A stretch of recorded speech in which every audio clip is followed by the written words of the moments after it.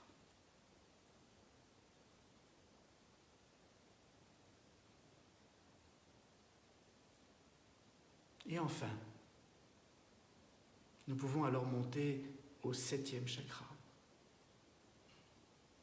Le 7e chakra, qui est notre connexion avec ce qui est plus grand que nous, notre reliance au cosmos. Et ce chakra-là, il vibre encore plus rapidement.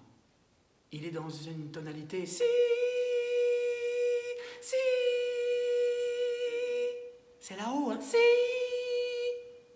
et dans une couleur violette. Et il va être en lien avec une petite glande endocrine qui se trouve toujours dans le cerveau et qui n'est pas l'hypophyse mais l'épiphyse. Et cette épiphyse, ou glande pinéale, parce qu'elle a la forme d'une pomme de pin, Descartes y situait le siège de l'âme.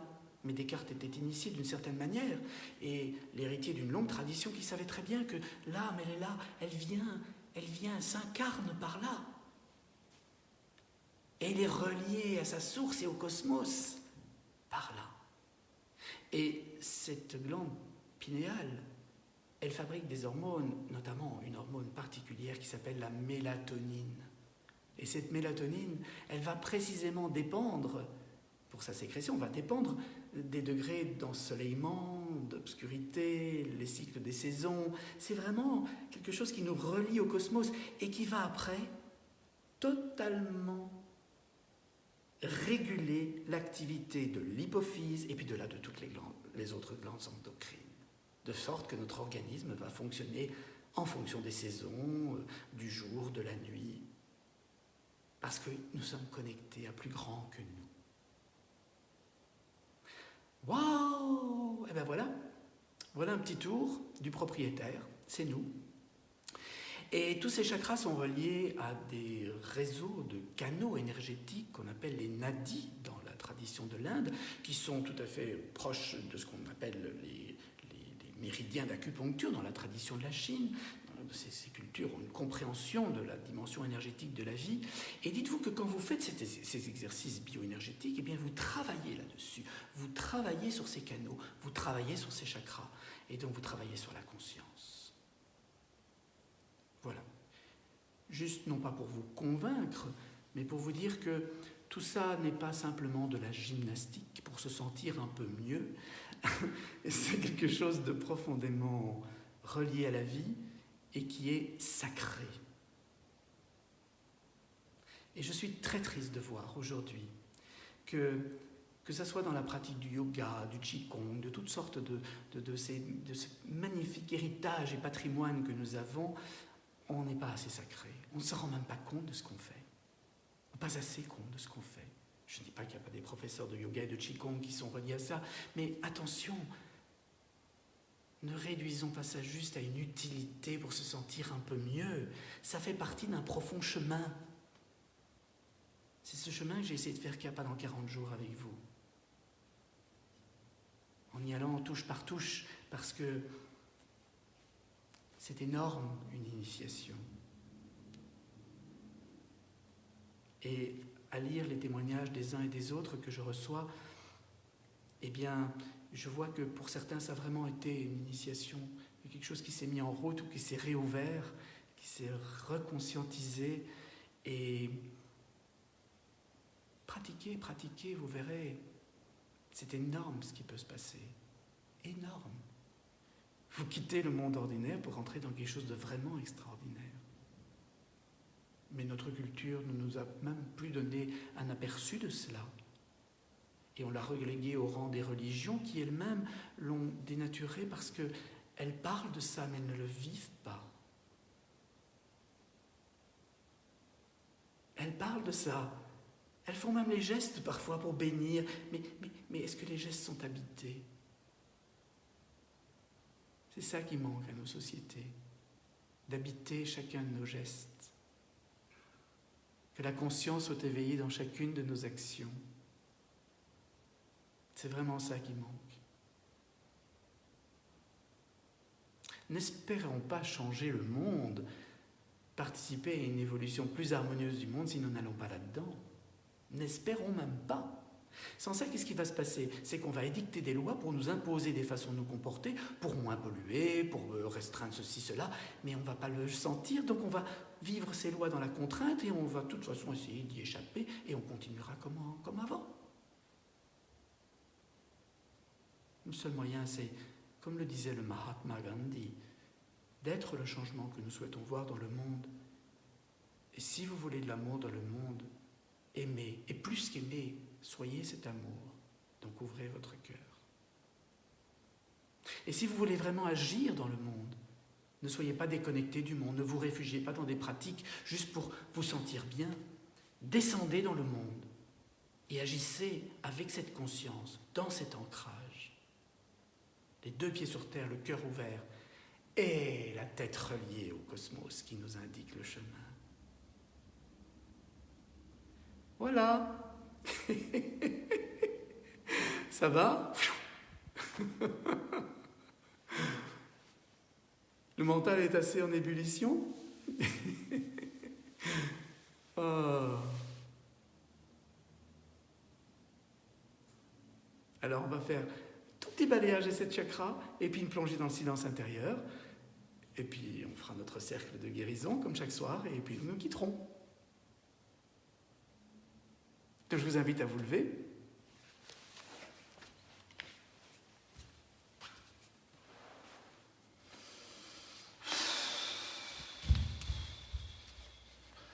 Ho, ho, ho. Premier chakra.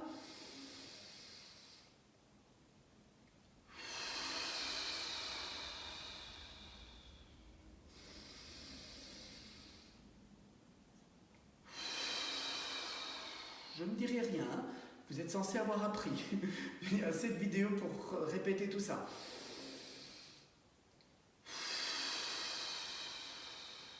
Deuxième chakra.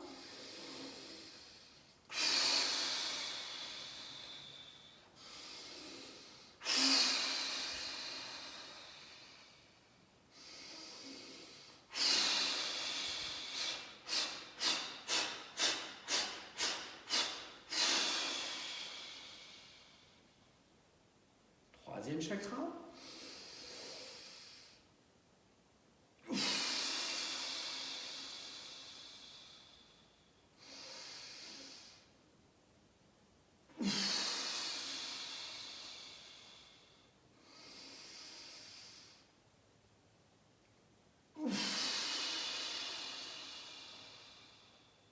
Premier.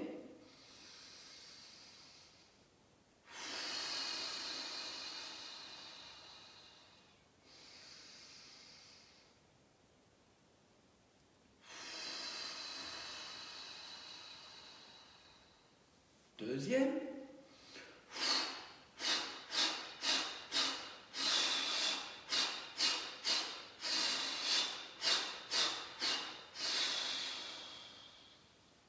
Troisième.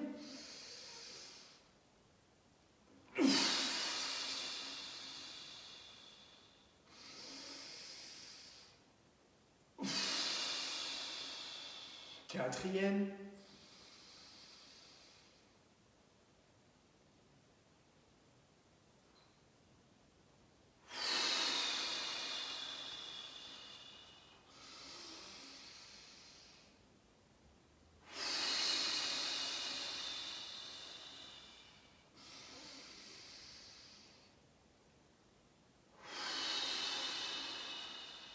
Cinquième.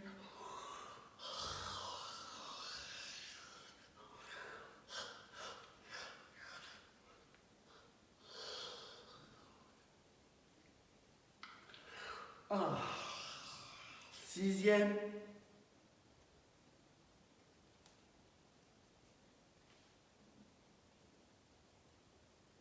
Ici en haut.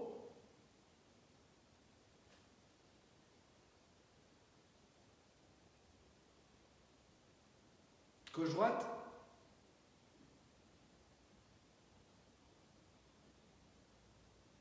Langue d'un côté, les yeux de l'autre.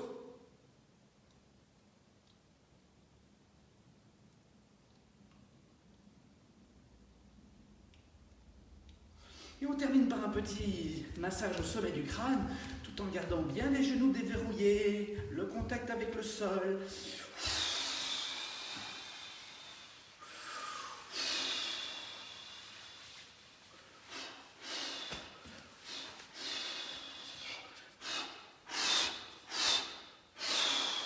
Et on se laisse aller à tous les mouvements qui nous font plaisir. Le plaisir, la joie de retrouver sa fluidité, sa vitalité, sa grâce et sa gratitude.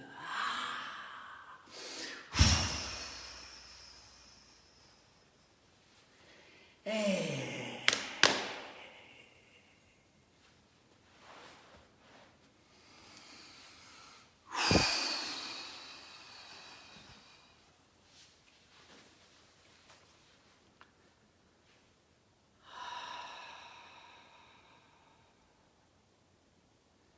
Je vous invite à vous asseoir.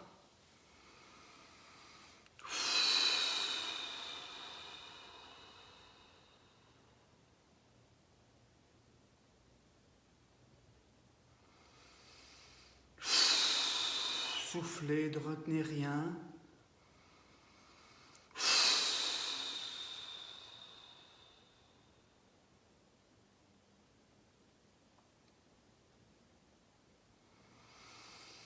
Je me pose, je me dépose et je me repose.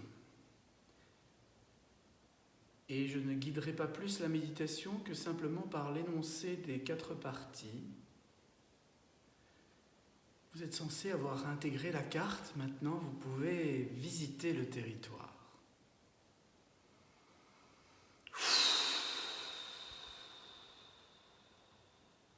Je me pose, je me dépose, je me repose.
Et j'ouvre et j'ouvre et j'ouvre le cœur.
Et j'ouvre et j'ouvre et j'ouvre le cœur.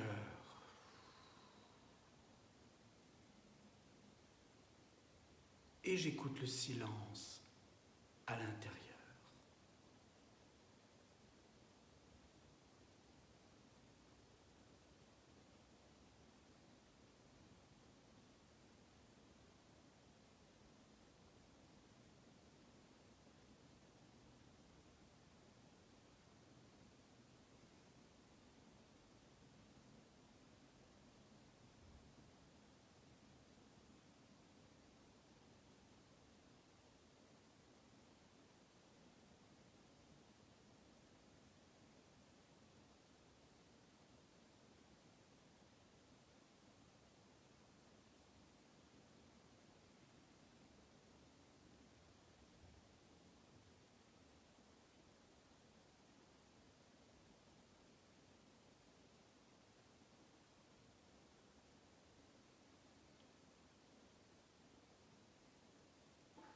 Et j'ouvre et j'ouvre et j'ouvre le cœur.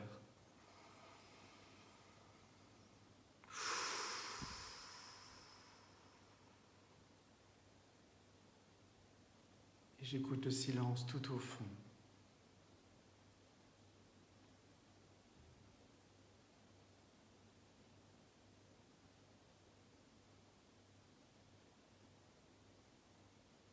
Ouvrir le cœur et sentir dans vos mains qu'est-ce qui se passe. Ouvrir le cœur et sentez vos mains, sentez la paume de vos mains.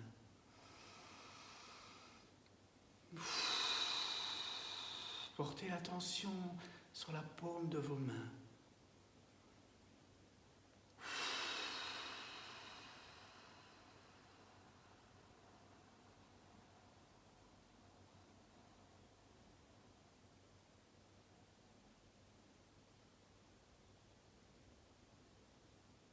Et je vous propose qu'on se donne la main.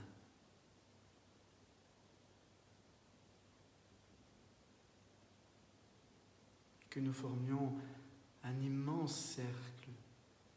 L'écran affichait 600 à 700 personnes ce soir, ce qui veut dire que nous sommes au moins 2000, 3000 à voir la vidéo, à suivre. Donnons-nous la main, ouvrir le cœur.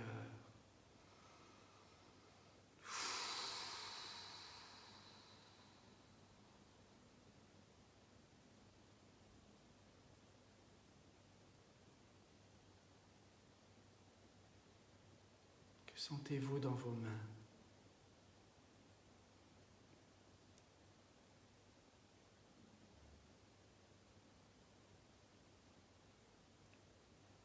Ouvrir le cœur.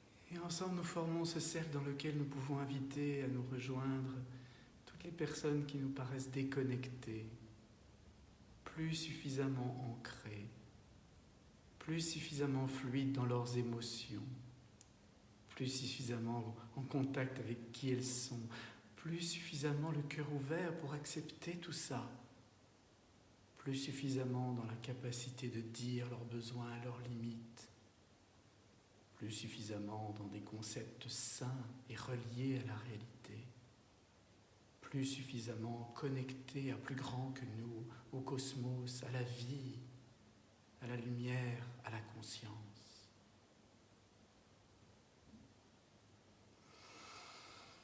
Et n'hésitez pas à prononcer à haute voix toutes ces personnes que vous voudriez voir nous réunir, nous rejoindre et se réunir.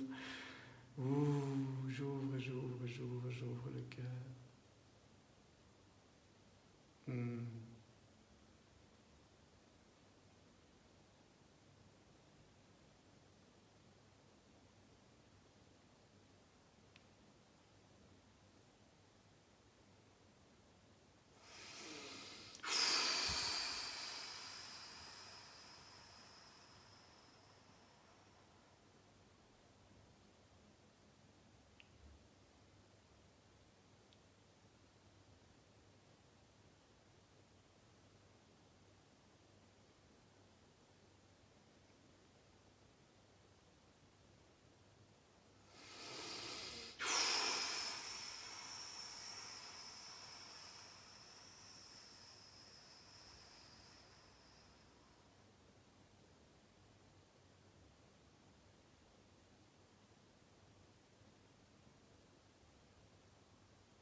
Et si vous voulez, on peut chanter Namasté ensemble. Histoire de se dire merci à nous-mêmes et merci aux autres, à vous tous, à moi, à tout le monde. D'être là, pleinement là. Namasté, je vois la lumière, je vois la conscience, je vois le divin en toi. Et je le vois parce que c'est en moi aussi.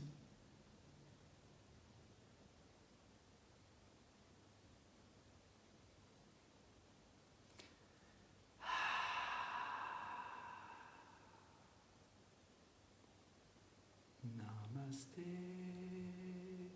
Namaste, Shidananda Rupe, Shidananda Rupe, Namaste, Namaste,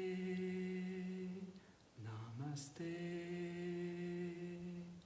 Shidananda Rupe, Shidananda Rupe, Namaste, Namaste, Namaste, Shidananda Rupe, Shidananda Rupe, Namaste, Namaste, Namaste, Shidananda Rupe, Shidananda Rupe, Namaste.